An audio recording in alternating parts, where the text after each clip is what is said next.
Hey, welcome to another episode of Sufficient Grace. All praises to the King of Glory. His grace is sufficient, the reason I'm living. All praises to the King of Glory. His name is Jesus, and I'm a believer. All praises to the King of Glory, yeah. His love is endless, through mercy and forgiveness. And Hey, we are back. Return. I'm sorry, that was a loud hey. I know, because But we've been gone. it's been a minute, y'all. Okay, we took a little bit of time off, a little vacation time, a little resting time. Summertime. Yes. To regroup, to recalibrate, to just come back to this space. I'm not gonna lie, I missed it. Yeah, I did. I missed it a lot. But we're excited about the season. Absolutely. It feels so good to be back. And speaking of seasons, the essence of seasons. The essence. So we are doing this season on Seasons. If you hadn't guessed it, it's coming your way, guys. Yeah. And I want y'all to soak into that because I know that it may feel like kind of cliche. It may feel burnt out, the conversation about seasons, but there is no avoiding. Yeah. We're always in something. Always. I think I heard, people have said it like you're either in something, coming out of something, or going into something. And whilst all of that is happening, they're all seasons. Oh, yeah. So we're going to talk about it because it's a huge part of life. Alex, did you want to start off with, I don't know, like, how have you been? Oh, I've been good. You know, on this break, I celebrated my 34th birthday. Yay. I feel like that's weird even saying that because I still feel like, I'm 25 or whatever because, But birthday, just got to spend time with family and just regroup, recalibrate, and just give us that time to ourselves to, so that God can deal with us in the way that he did. I would say anything new with me? Not really. Oh, I started an online Bible study. That came out, it started in July. So shortly before or after? I think it was a little bit. I think you started and maybe you had one or two episodes before we took a break. I can't remember, but it happened back in July. Started doing that, and that actually, I didn't realize how much I would enjoy doing that too. Although it scared me a whole lot because whenever you do anything online, I feel like you're kind of putting yourself out there, open to critique of people and people's opinions and things like that. I think that was my biggest thing. But then when I leaned into what God told me to do, I was like, who cares? Because he put me to do it. I wouldn't have done it outside myself. So yeah, I did that. And we're back. I'm really excited to be back though. That's awesome. I really am. What you said about critique is funny because my new thing is so what? So I have already decided that if we get to a space on this platform where critique happens or anything of that nature, because look, I have been on this, every time you turn around, I'm listening to somebody's sermon, somebody's message. And YPJ had done one like some years back where he was talking about, be prepared because as you elevate, of course, you're going to be criticized. That's true. You know what I mean? And it was kind of a whole thing about, and I wish I could remember the word he was using because it wasn't just criticized, but it was like critique, or it was like almost worse than that. It was a more harsher term for being critiqued, but I got to a place scrutinized. Yeah, it was It was another thing that not condemned. Oh, I gotta look at my notes because it's right on the tip of my tongue. Is it with an R? Oh, I'll get there. Ridiculed. It's not that way either. But I'm gonna remember it and I'm gonna go back in there and we're gonna get there. But what I really started to think about was I had that fear of persecuted. There you go. Yeah. Thank you. That as you start to move more in God, you will face persecution. Oh, it's hands down. For your belief. And so I just really thought about sometimes when past things pop up in my head, or when I'm thinking about as I change and grow and become more visible as a believer. You know, when you tucked away in a corner and your faith is quiet and silent, you don't really have to worry about too many people, maybe aside from your family, pointing fingers. But the persecution that comes when you are all of a sudden visible. Right. That is when I had to really start, hey, in Christ, I'm a new creature. I'm a new thing. But I really settled on so. Yeah. I know what I did. I know what happened. I know all the things that I went through. And I don't do it no more. And that's the part. I think sometimes people, when you go through your process, because that's exactly what it is. All of us go through a process, right? Sometimes people meet you in your process. And then some people meet you before, and then those are people that meet you after. It's the ones that meet you in your process have a hard time when you come out of it. So they hold you to what you did in that time. But the truth of the matter is people are allowed to evolve and change. And that's the beautiful thing about the grace of God, the mercy of God, and all the things, because he's not holding it to us, right? People hold things to people. Right. God doesn't, but... so what? I'm going to adopt that too. I like that. Yeah. I like that. I will sew you in a heartbeat. Yeah. Especially because I've done the work to be beyond reproach. Exactly. At this point, I trust everything that the Spirit has done in my life. I trust everything that God has asked me to leave alone, put down, walk away from. Baby, I'm Gucci. Not self-righteous. There you go. But I know that he can trust me because I listen to him. Yeah. And that's all that there is. That's it. But yeah, so. But I love what we said the season was going to be about. Season 2 of the Sufficient Grace podcast, was about relationship theme. And not so much romantic, although that's going to be a conversation, but relationship with the Father, relationship with one another, friendship, marriage, single, whatever that looks like. We're going to discuss it on all fronts because I feel like relationship is the basis of human existence. Yes. And it's something that we often fail at continually. Right. And I feel like it's so much growth to be had there. And when you lean into people and their stories and the wisdom that they have to navigate you in those seasons that you may be in those relationships, I feel like it'll help you out a lot. So yeah, I'm just so, I can't stop saying I'm so excited to be back. I really am because I love hearing the feedback from people of, oh, thank y'all for having that conversation. That was impactful. And even people we didn't think was actually listening to us. Right. We thank y'all. We appreciate y'all support for real. For real. So 143. I know. Love you. Yeah. So tonight's episode, we had discussed about the season of Look, I had these written down somewhere, y'all. I'm sorry. I don't even want to push the wrong one. I don't even know. So there's Go that. Ahead. About the season of summer. Summer. Yeah. Don't block us, Wilson. The season of summer, all of us throughout our lives, we are actively in one season or another. Whether it be our summer season, our fall season, our winter season, our spring season. And as we progress, you guys will know exactly what we're talking about when we talk about seasons of life, right? We know that naturally there's 4 seasons in the world, right? Nature. But there's also seasons as it pertains to our life, right? And none of us are always in the same season, right? You have some people that are enduring their summer seasons and some people that are during the harshness of the winter, feeling neglected and forgotten about, or nothing's moving, nothing's shaking, it's silent, depressing. That might be your winter season. And then you have others that are in the spring where things are starting to bloom in their lives. And, they're in that season that they quote unquote prayed for, all of those things. So our discussion will be around how did you navigate that season, and so talking about the summer season, we looked up, the significance of summer. And summer is that season where it's a time to prepare, right?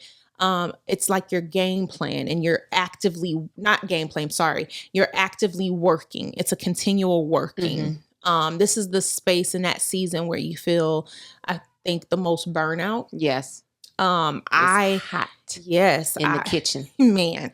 And in the season of summer in my life that I can recall right now, it's crazy. I didn't really think about the season that I'm in now that we're sitting here talking. Yeah. Like, I think I'm in between. In between, yeah. I feel like I'm in between, like, no, I feel like I feel like I'm in between, like, a winter spring scenario.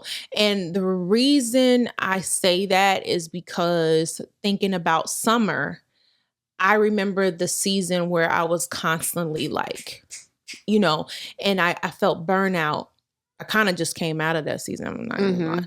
But I was like feeling burnt out and like a constant, like I gotta do, feeling like, there's no support in that space. Like you gotta kind of bang it out on your own, or you kind of feel like you're getting hit with everything in life, right? That type of thing. That's a summer season. Yeah. It's the hottest season of the year and the hottest season of your life where you feel like you're under the pressure. Yes. And I had to navigate out of that season of feeling under the pressure. That was my biggest feeling in that season, was feeling under pressure with not just like, career-wise, but like relationships and all the things and ministry and all that. And it became overwhelming. This is the season where you kind of feel overwhelmed with things. Oh, yeah. My cousin Bill, he always says he hates the heat. He couldn't take the heat in Vegas because in winter, at least you can bundle up. You can put stuff on to get warm. But when you are hot, when you're on fire, it's like there's nothing more you can take off. No. And you just feel like anything is too heavy on you. It's like, my skin is too much in the summertime. Actually living in Vegas. Oh, yeah. You feel like there's nothing you can do to relieve that heat and that pressure. Yeah. And so we were talking about, what you can do to be intentional in summertime. And what I brought up is that you need provision in summer. You need something to cool you. First of all, you need help just trying to cool down, right? But you need rain to come in summer. So I think we'll kind of get our way to that. But there's a certain importance to rain. And we know that it brings life. And some people don't like the rain. There's a sadness to it that we associate with it because it's dark and it's gloomy. But no, you need rain to survive, for things to grow. You need the sunlight for growth and to sustain you. So when you're planting crops, they don't grow from just pure darkness. Yeah. They do need the sunlight. And so we need that heat sometimes. We need that pressure just to kind of actually ask for God's help. And I think we see that often where he may isolate you sometimes, and that's an opportunity to get help. But he can also allow you to get in certain situations where there's so much on you that you have to have his provision and you have to have a balance. Yeah. So when you're in a summer season, praying to God for provision, but God, I need the right amount of help. I feel like, thinking about summer, you said rain. And I was like, you know what? We don't even think about rain in the summer oftentimes. We just think about the heat. But I feel like when God allows that monsoon season to come in your summer, that's the grace of God. Because, in winter, in spring, that's what you see. The April showers, maybe flowers, that type of thing. So it's constantly raining. And those are the seasons of our life that we actually try to avoid, is the storms. But nothing in this earth can grow without a storm, without rain. And, even speaking about all these hurricanes just recently, I always think about stuff like that. Like, it's summer and they're seeing these storms and it's raining. Yeah. And as strenuous and as hard and as difficult as these storms are, I often sit back and think about how necessary in some places they are too. Yes. Because when I think about like the way the earth is set up, there's like times and seasons for everything. Now, do I think it's strange that it's like back to back? Yeah, it's a little crazy. But the whole purpose of a hurricane, the reason why they exist is for what? To create storms, to do what? For crops and things like that, to recalibrate the ground. And I think about that even in the summertime, that when a storm comes in that season where you feel overwhelmed, that's like, you feel like, oh, now it's compelling. Like, oh my gosh, this is a lot. But it actually works for us. Because storms in the summer actually cool you down a little bit. Okay. It kind of gives you a little bit of relief. It's the summers where you don't feel the relief. You're like, God, where are you? Them heat waves. Don't you see me? Don't you see me?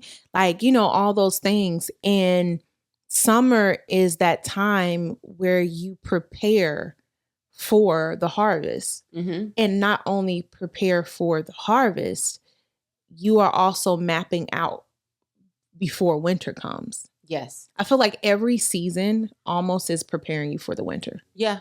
Really? Yeah. Yeah. Because that winter is the long stretch where there's nothing going on. In fall, you harvest, but you also have to store. Yep. It's a storehouse. Like now you're looking at the storehouse because there's nothing you can do in the winter. How did you navigate that summer season of your life? Because I remember that summer season. Yeah. Baby, my summer season was like 5 years. Okay. Unpack that. Like it was a lot. It was a whole lot. And I've had a couple summer seasons. That's the thing about seasons. Like, although you don't know how long they're going to last. So I had one where I was in a job and I went through seasons at that job. Excited to get it. It was a change. It was new. I'm stepping into my spring and everything is wonderful and glorious. Yeah. And then it slowly became a summer. It became too much for me. I was very unhappy. I was in a place that I did not enjoy. I didn't like the work. Yeah. And I was a little bit of a punk. I hate to say it, but I was, because I appreciated and I valued the security that I had. Yeah. When you are at a stable job and you have bills to pay, you are very reluctant to walk away. True. I had been with the company for years. I had been in that industry for years. And because I didn't go to school specifically for that, I was terrified of leaving and having to take a pay cut. Yeah. And I kept praying to God and asking God, like, let me leave this place. Yeah. I would start looking for jobs. It was like I couldn't find anything. You know what I mean? I was just too afraid to just quit. Yeah, just to leave. Without a safety net. And I really, like, everything happens the way that it's supposed to. But I really wish I would have just had the courage to just walk away. But I also really didn't feel like I had a full go on ahead about your business from God either. Yeah. Like I was really just sitting there waiting. It's what you wanted to do. It wasn't what God wanted you to do at that time. Not at all. And so I eventually got fired. And that's just the honest truth. I hated it there. And, it wasn't to condemn the people that were there. It wasn't that type of situation. It was just, I wasn't fulfilled. Yeah. I wasn't happy with what I was doing. I loathed what I was doing. I tried to get out of that department. So that summer season there for me was really me enduring and recognizing that I have to be honest with myself about what I do and I do not want. Yeah. You have to be really trustful of your own personal experience. Yeah. You are not crazy. If this is not me being lazy, this is not me being difficult. I'm really going through something here. Yeah. And I don't think I really realized at the time that it was almost kind of like spiritual warfare.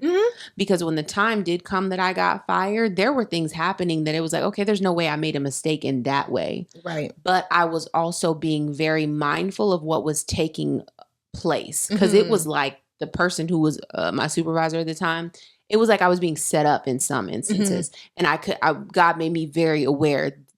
This is not right. This was very intentional. This message, these things are being intentionally done to set you up to get out of here. The time is coming. And so it was kind of like God gave me provision in that season. Although it was tough for me to endure. There were days that I came home crying. There were days where I just felt like, why can I not get out of this? Right.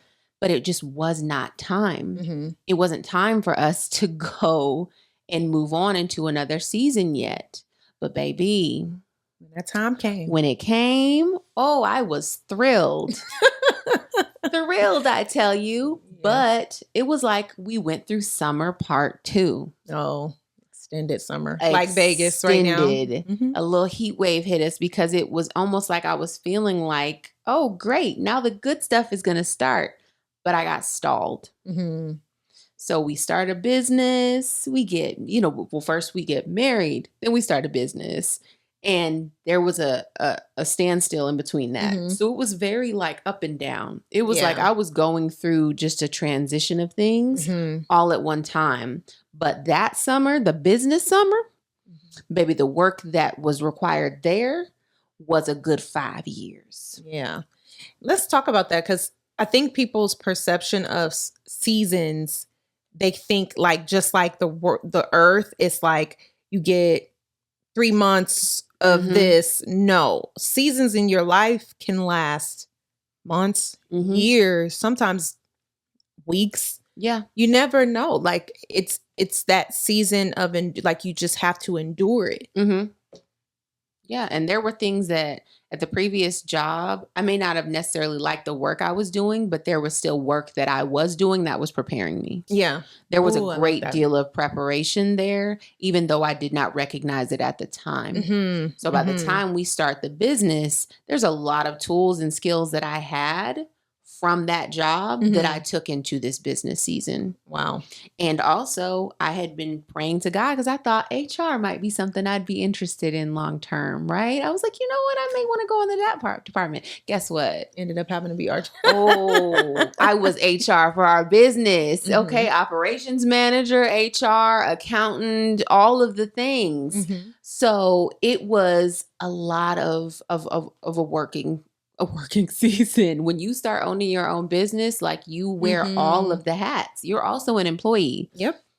And people don't talk about that. There's people don't talk about that enough at all. I think that some people get into it because, yes, working for yourself has a certain level of independence. But that's kind of almost like if you're 1099, if you're a contractor and you kind of just work literally for yourself, whatever hours you own. Mm-hmm. If you have a business where you are serving customers in some capacity, like, the business becomes your boss. Yeah. And even though you own it, you are at the behest of the customers, the employees, everything falls back on you. So it was a lot to carry for something that I had never done before. Yeah. Even though I had the skills for it to an extent, it was still unfamiliar territory. So we were hustling hard. The summer season it's a hustle season. Yeah. And it was, again, a big preparation because I didn't recognize till later that I had to go through a lot of pressure to really see how much I needed God. Wow. We were doing so well at one point that I don't want to say we didn't stop to look around. We were grateful to God for everything that we were being blessed with, but I was changing as a person because of the downside of things. Yeah. So it's like, we're happy to bless God and thank God when the good things are happening.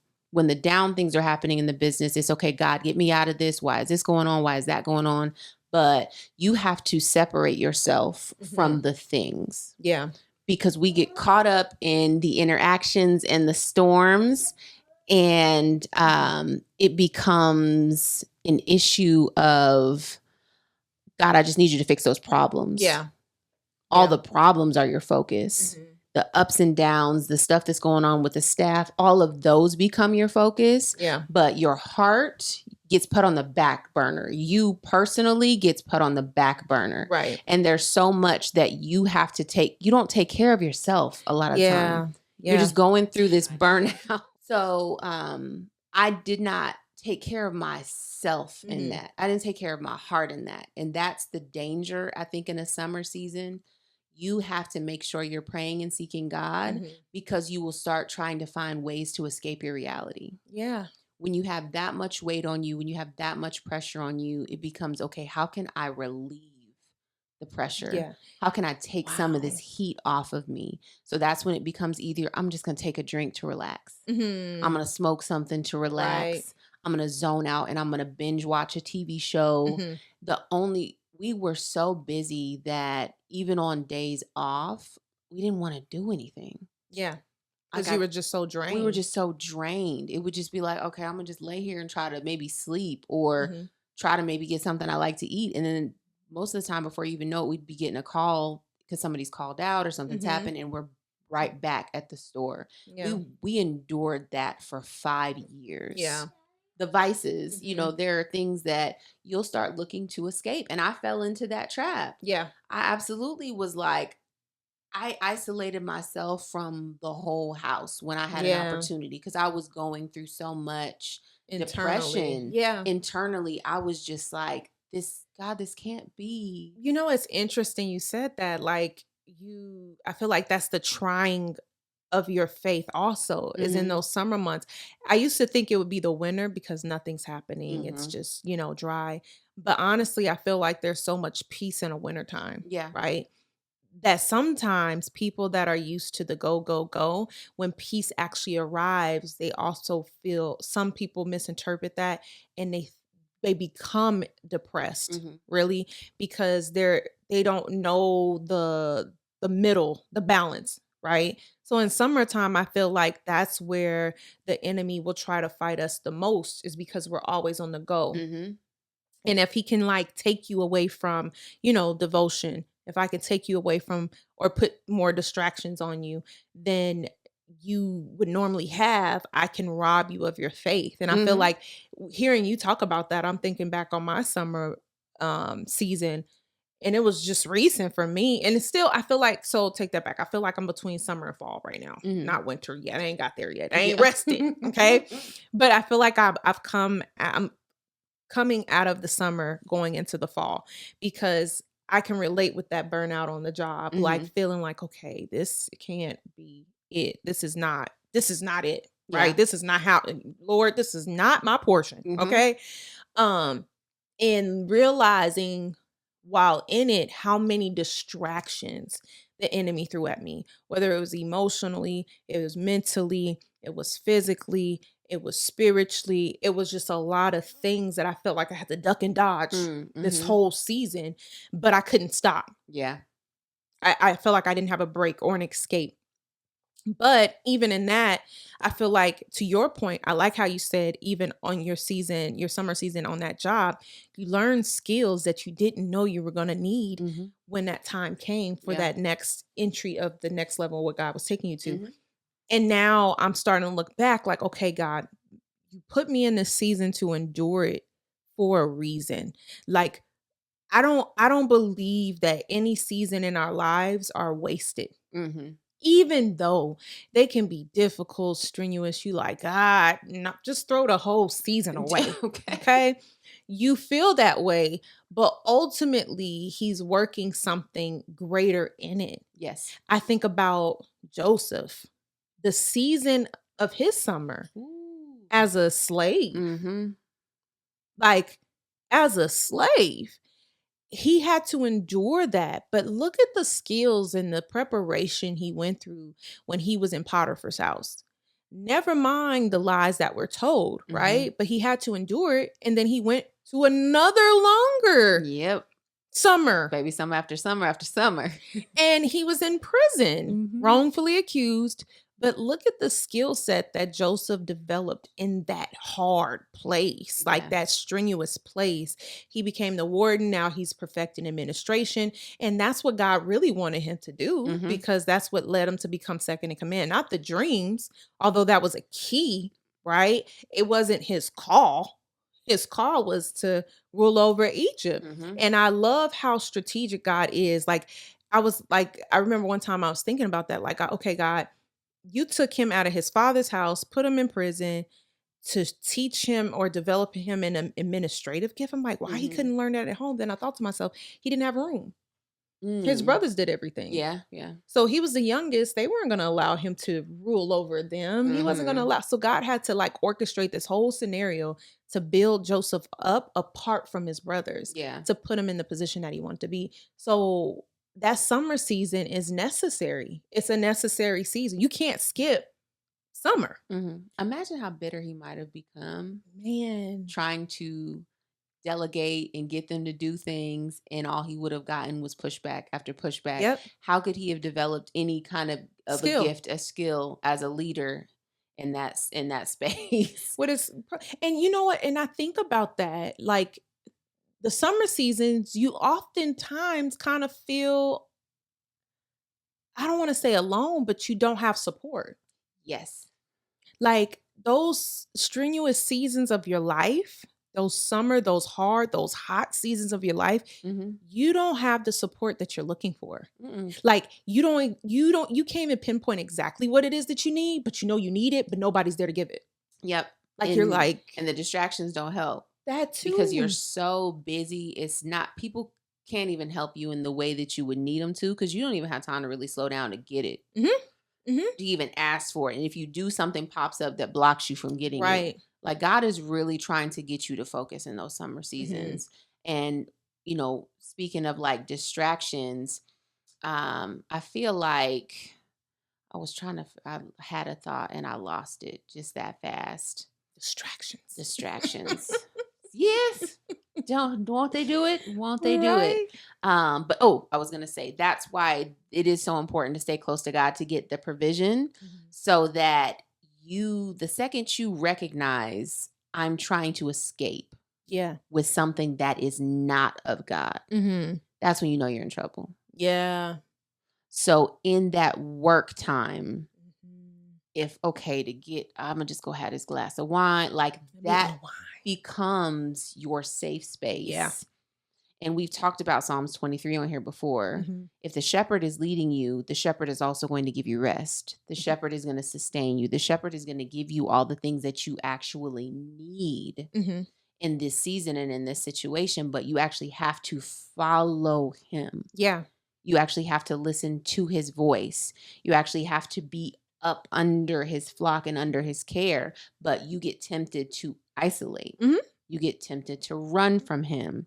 And when you do that, you caught out here with all of who knows what you're going to get yourself caught up into, tangled up into, because what happens to sheep? They go get tangled in some wire somewhere. Exactly.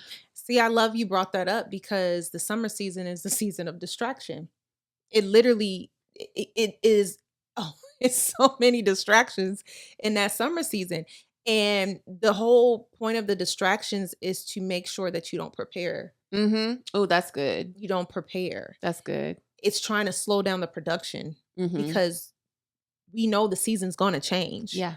So if I can keep her from holding tight or staying focused or staying dedicated, I can distract her from what is important to prepare her for the next season. And that's why I like Proverbs 6 and 6. And I love Solomon and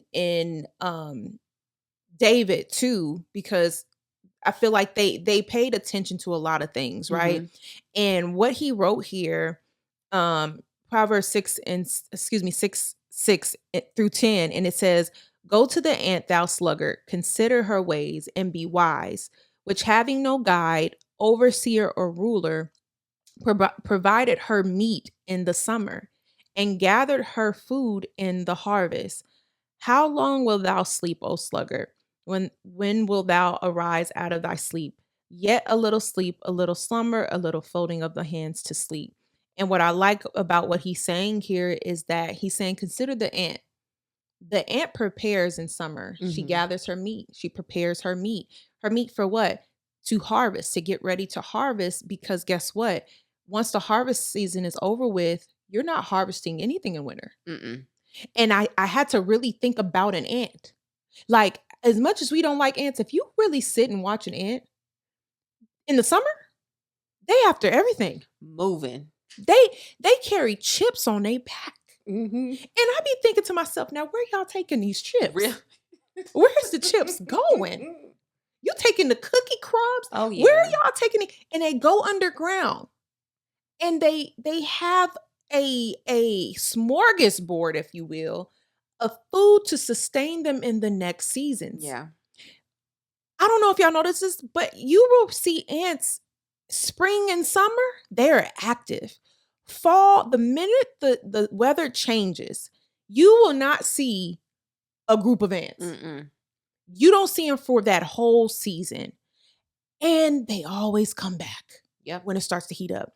And I think about that because they never have to come back out of ground because they've already prepared for the season. And he writes it again in Proverbs 30:24.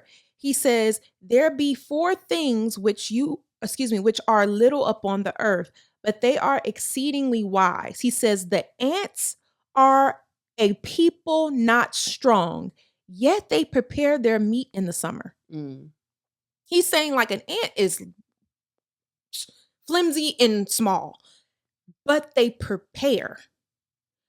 And we're human. Yet we don't prepare for the seasons of our lives. Yeah, that's like facts. The truth of the matter is things will never always be the same. As long as you're living on this earth, your life is continually changing. Your life continues to evolve into seasons. You go through a season of singleness. Matter of fact, you go through a season as a child, a dependent, an individual, a single person, married person, mother, father. Now you're like a coach, a guide. I would say when your kids get older, now you're a counselor, you're this, that. Your life is continually changing. So what God is basically trying to tell us is, based off the season of your life, he allows us to sit in these long seasons, because I'm starting to look at it as the grace of God. For him to allow me to endure a long summer, he's trying to get me to gravitate or hold on to or focus or hone in on a skill set or a development or a task that will prepare me for the season of success he has for me. Had Joseph not gone to prison, he wouldn't have never become a warden. He would have never been skilled to prepare him for what he was actually called to do. Oh, yeah. But we think for some reason that we'll just get there because God said, I'm going to get there. God is literally putting us in seasons to prepare us for the ultimate purpose of why he placed us here. What if that long season of suffering you keep saying you're going through, maybe in that suffering, he's trying to, and this is just a thought, he's trying to instill in you a humility, an abasing of your heart, because the level in which God's about to excel you in success, he wants to be able to trust you. Because sometimes when people get to high levels of like a high profile life or making millions overnight, have you heard stories about they lose it? Or they become like this wicked person and snobby person. And that's the difference between if God blesses you, because the Bible says God make it rich and add no sorrow. So if God is the one that's making you rich, there is no sorrow to follow. If there are some things that happen in your life after you become rich, like you're suffering lawsuits, I don't want to say no names, and different things that's going on in the court system and accusatory, I question the way that you got your wealth, because God is true to his word. If he says this is how he's going to give it to you, you're going to be sustained. Nobody that God has blessed tremendously, God has allowed to suffer such great heartache unless you made decisions apart from him. Right? And I think about that, which is Solomon. Solomon was like the wealthiest man on the earth. He was rich in wisdom. God gave him all these things. The latter part of Solomon's life was so sad because he started to do things contrary to what God told him to do. And one of his weaknesses was women. Yeah. The Bible even said at the latter part of Solomon's life, he had a whole bunch of concubines and strange women. That's what the Bible says, strange women. What made them strange? They was a part of everything. You know what I'm saying? And they were worshiping other gods to the point where they even led him astray. Right. I'm like, he was starting to do things to please and appease them. Yeah. And that was not what God even appointed him to do. But the dangerous thing is when you start to worship what God gave you, that's dangerous. Like when the blessing becomes your God, that's when you're in a dangerous place. And ultimately, I feel like in the summer season, that's the test. Like, I feel like, God blessed in those seasons. Yeah, you had a roof over your head. You were able to accomplish some things, although you were suffering in that space of how it came. God was literally sustaining you in that space. And I feel like the drawback is this, like I believe the reason why we were frustrated in those places in the workspace, because number one, we weren't supposed to be there that long. Number two, God didn't want us to worship Jehovah Job. Yeah. Right. And I need you to know that I'm your provider and I'm the one that sustains you. And I'm the one that puts you in these places, even though at times you felt like you was going to lose it all. Oh, yeah. Because you're like, I'm about to lose my mind. And forget y'all about to lose your job. I'm about to. Okay. You just start contemplate, like, how am I get out of, all this stuff. Mm-hmm. But I feel like everybody goes through those seasons. Yeah. Seasons are resume builders. Man. I like that. Everything that I learned like that. in the course of some of them summers, I get to apply that to everything I can tell you that I can do going forward. Everything that it taught me is now a skill. Mm-hmm. And I'm thankful that I have the wisdom now so that if I go through another summer, I know what not to do. Right. I bet you that much. Mm-hmm. But in an interview process, if you get to asking me, well, what are your strengths? Can you tell me about a time when, can I? I absolutely can. I'm glad you asked. I'm so happy that I'm wonderful at multitasking. Mm-hmm. I do excellent under pressure. You now have a resume. Mm-hmm. We can call it a testimony, but you got a resume. Mm-hmm. And in those seasons, God is equipping you. So what better way to equip you for preparation than to take you through some things in that summer season? So now you have a story. Yeah. Now you have a cautionary tale for yourself. Man. I think a lot of the times we look at testimonies for other people. Maybe you got a testimony for yourself too, because you're going to have to reach back in that past a little bit. You might have to recall some things for the next time because summer is coming again. And the thing about it is you also have to take into account that sometimes them seasons don't go in order. No. You came out of a summer, guess what? Summer is extended. And then you thinking it's time for fall. It's global warming. Nope. It is global warming. We got a little interference here because I came out of a summer and went into a winter. I just knew. I knew I was going into a harvest. Fall. Mm-hmm. I knew the harvest was coming. Yep. No. He said, let's switch some things up. Let's switch this up. I have been in a winter. And what's insane about it is I felt like, God, I should have got a fall because I was so busy that stepping into my winter, I didn't know how to rest. Yeah. I have just gotten into a place of rest and like just trusting God that I'm preparing you now. I gave you the time to prepare. Now in this resting period, I'm preparing you. And so we skipped over fall. And now he has been giving me some wonderful things. We've done a little pruning. Yeah. We've gotten everything ready and together. And when I think about like trying to till the ground, you can't do that in winter. No. You can't go and try to dig up dirt and try to do this work in winter. And that is what I was running into. I'm trying to stay busy because that's the season I came out of. Yep. This non-rest period, this constant working. And here I am trying to till the ground in winter. God is like, if you don't put that away, sit down somewhere before you hurt yourself. It's not going to work. No. It's iced out. You're not digging up nothing right now. And I had to really just go, okay, let me just, it's not a time for me to work right now. And I had to just go, okay, so if that's not what I'm functioning as right now, then what do you want me to do? Yeah. And that's when, as soon as I started resting in it, God started going to work on me. Yeah.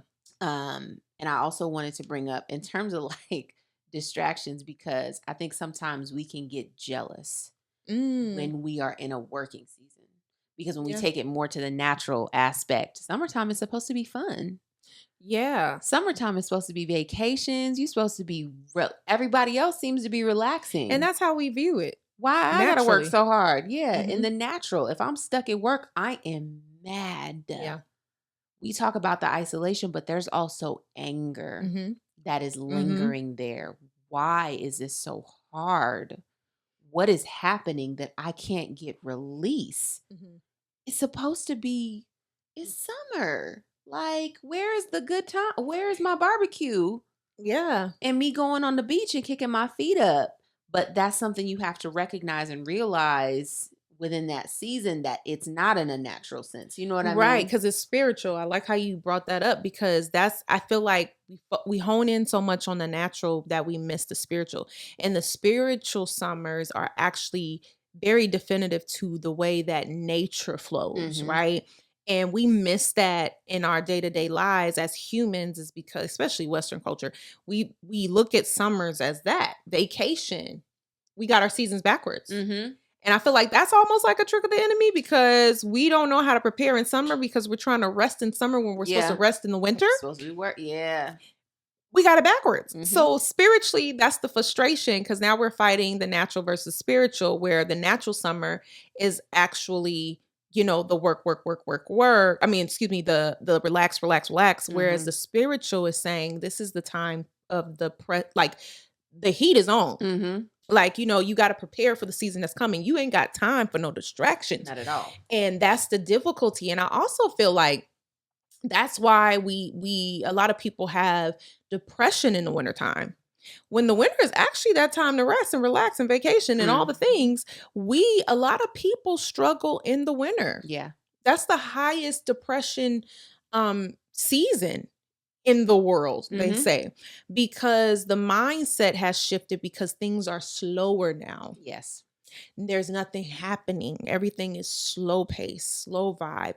It is the pruning season. It is all the things that you should have been preparing for in the summer. But because your summer was so distracted, when it gets to the winter, you don't know how to rest. Not only do you not know how to rest, you didn't prepare yourself for what this season was going to be like. Yep. And so now you're depressed because, hey, I wasted time in the summer of vacation and all things. I didn't know that I had to store up.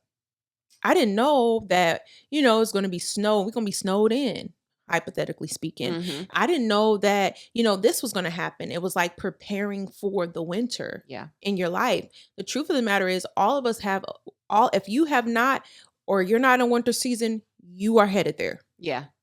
That's the cycle of life. We all go to this winter season. We all have to go through this winter season. And sometimes it becomes difficult if we didn't prepare in the summer. Right. And what I mean by that is, like, for example, you brought up Ecclesiastes. You can read that. Yeah. Because I thought that was perfect. We are in Ecclesiastes 3:2. The time for everything. For everything there is a season, a time for every activity under heaven, a time to be born and a time to die, a time to plant and a time to harvest, a time to kill and a time to heal, a time to tear down and a time to build up, a time to cry and a time to laugh, a time to grieve and a time to dance, a time to scatter stones and a time to gather stones, a time to embrace and a time to turn away, a time to search and a time to quit searching, a time to keep and a time to throw away, a time to tear and a time to mend, a time to be quiet and a time to speak, a time to love and a time to hate, a time for war and a time for peace. Wow. So what I heard when you reading that, he's describing multiple seasons. A time to laugh, a time to mourn. Those are seasons, right?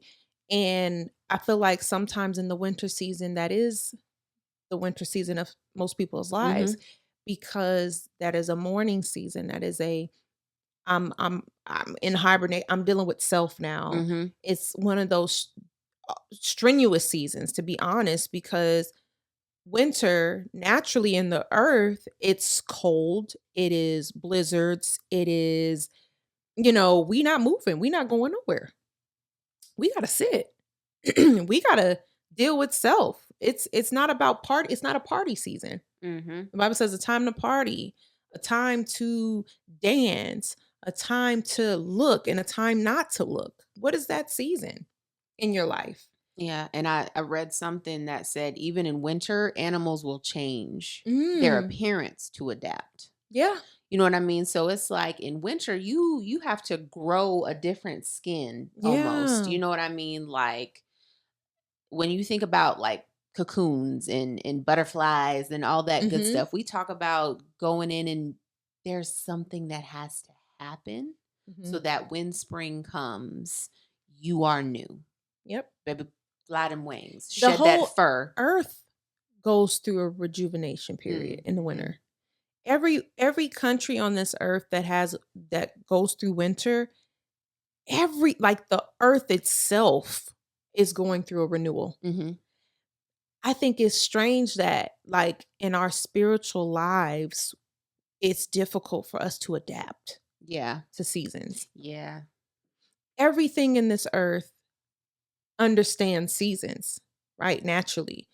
We understand it naturally to a degree because we know summer's here, less clothes. I don't want to say less clothes, but not thick clothes, right? And the fall and then the winter and then spring, we have our adjustments, right? But spiritually, why is it that we struggle with those seasons? Like it's almost like we're oblivious to life. Right? Even though, however old we are, if we look back over our lives, we remember a time when, right? And then every year in the summer, this happens. Or I remember when I went through. And I think to your point earlier, where you said you're going to have to recall those moments, God sometimes allows us to go through seasons. So when we get to a point, we can recall the season when this happened so that we know how to endure it when it comes around again. And that's the thing that we fight against the most. We want to stay, the human nature, I think, in our mentality is to cleave to the things that are joyful and all full of just, yes. But that's not real life, because your life will never always be butterflies and rainbows. Right. That's a season. Butterflies come in the spring, but they be in cocoons for a while. And then rainbows come when there's a storm, but you don't want to go through the storm to get that rainbow. So it's like a perspective change. And what I'm starting, and we were talking about Solomon downstairs when he was talking about vanity, read Ecclesiastes 4. Solomon was going on a tangent. Okay. But a lot of what he said makes sense. He was starting to sit and have a sobering reality check. Like, there's seasons, there's nothing new under the sun, right? There are seasons to everything. And what Solomon was looking at, he was looking at every creature.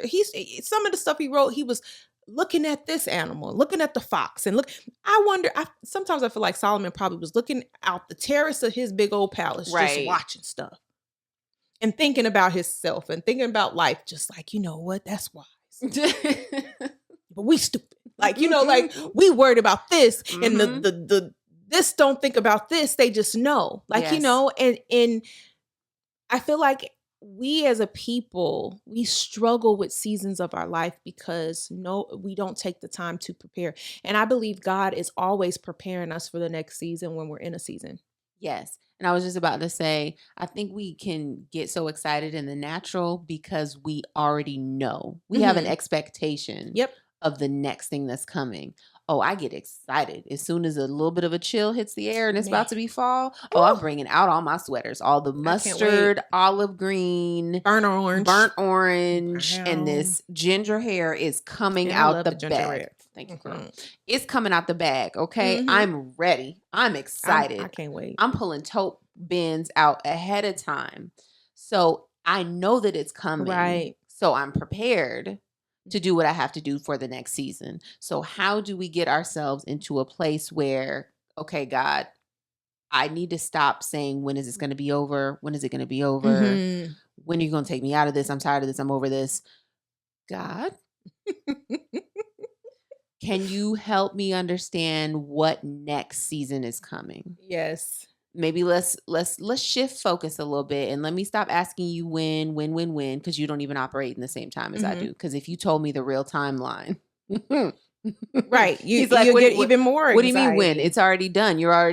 What do you mean when? The time? What time? What time are you referring to exactly? Because I don't operate in the time that you operate in, so I can't even give you a time because you wouldn't even understand it if I told you. Yeah. So how about God, what is the next season? So that while I am sitting in this one, now that I've even identified which one I'm in, which one do I need to start preparing for? You know what? When you said that, the scripture that came to mind was Philippians 4. When you were talking, I had to look it up. And it's verse, I want to read, I'm going to start at verse 10. Okay.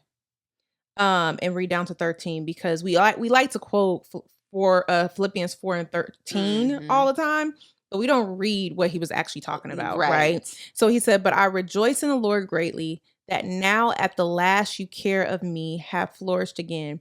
Wherein ye are also careful, but ye lack opportunity." He's talking about people helping him. Remember I said in that summer season, you want people to help you, but ain't nobody there. Paul is talking about that right now. You've been flourishing, but nobody actually looked to help me. He said, because you lacked opportunity. He said, "Not that I speak in respect of want," meaning saying, I'm not saying that I wanted it, for I have learned, this is what he said, "in whatsoever state that I am in, therewith to be content. I know both how to abase," meaning I know how to have little. I've had little. He said, "and I know how to abound," meaning I've had much.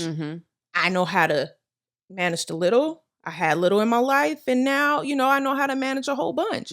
He said, "Everywhere and in all things, I am instructed both to be full and to be hungry, both to abound and to suffer need." Basically, he's saying, I know how to look at both sides of the spectrum.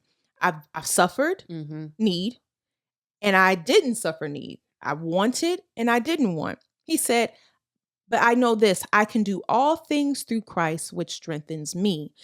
He wasn't talking about us doing like a task or doing things that we want to do. I can do all things. Paul was talking about he knew how to be content in everywhere he was. He said, "I knew how to be content in my suffering, and I knew how to be content in my blessings." Yes. And he said, because of that, I can do all this through Christ who strengthens me.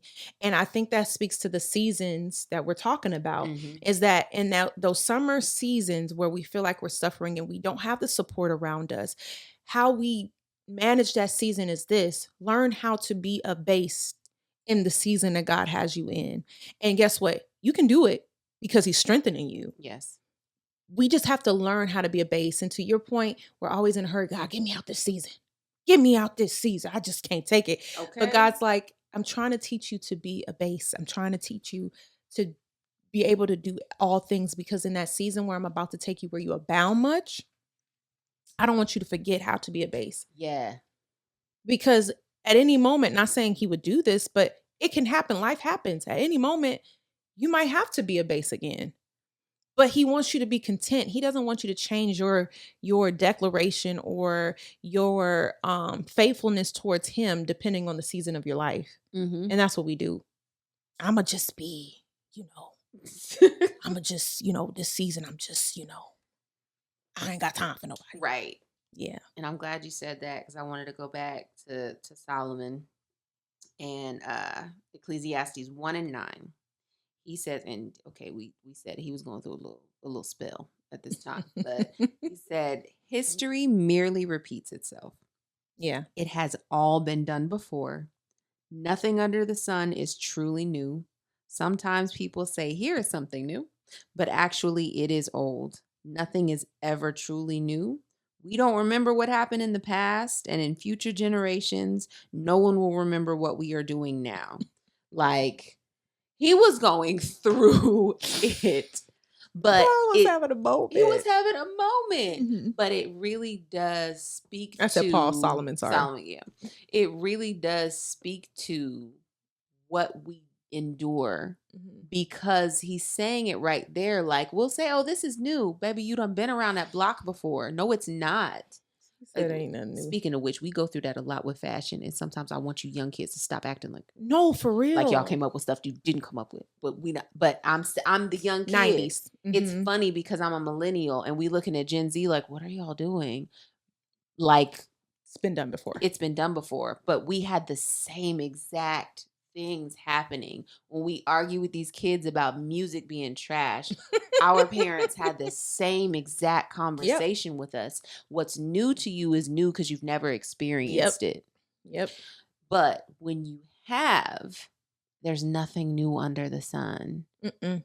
Like, so please don't forget the stuff that you have endured. Don't forget the seasons that you've gone through. Like, if you have the time, go and sit back and pray to God and actually talk to God about, like, pinpoint those pivotal moments in your life, the big events, the big things, what you can recall and remember. Yeah.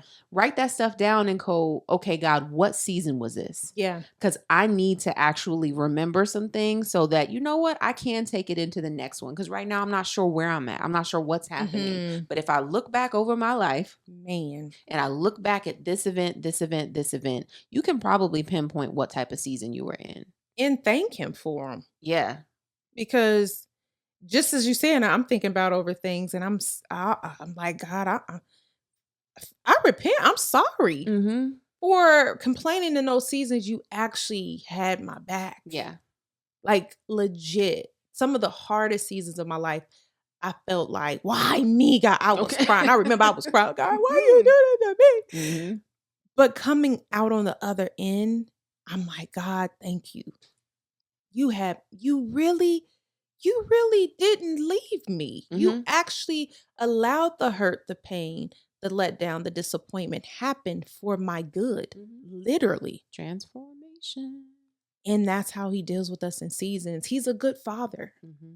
And I think that's how we should approach every season of our life, is that even if it's a season where we feel we're suffering, like Paul said, we need to learn to be abased in seasons where we need to be abased and be content. And in those seasons where we abound, be content. Yeah. I'm reading through Job right now. Man. And baby, when I tell you somebody going through a season, Job is going through a season.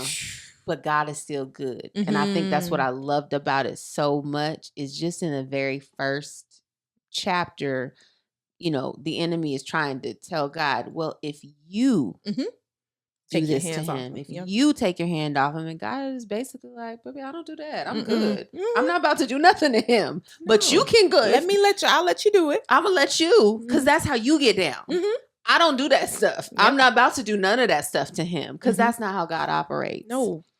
And so when I think about that, like, I'm loving Job, because I'm just kind of getting down to the little special finite details and that kind of stuff. But God is good. Yes, he is. No matter what season that you are in, God is still good. God is still faithful. So you really have to start discerning what is actually the season for. What is actually the bad that is taking place? Where can I learn to find that contentment? Man, this is a lesson for everybody. I'm even eating in this conversation, because there are seasons I'm going to go back and look at. And I'm about to, I said it, I'm about to write some stuff down. And just go back and just thank God for, so that I don't repeat the same thing when the season comes back around. Because it's coming. It's coming. It's coming. Well, y'all, that's what we got for you tonight on our first episode of season 2. Yeah. Season 2. Thank you guys for watching. Like, share, and subscribe. Until next time. Bye-bye. Bye. Love you.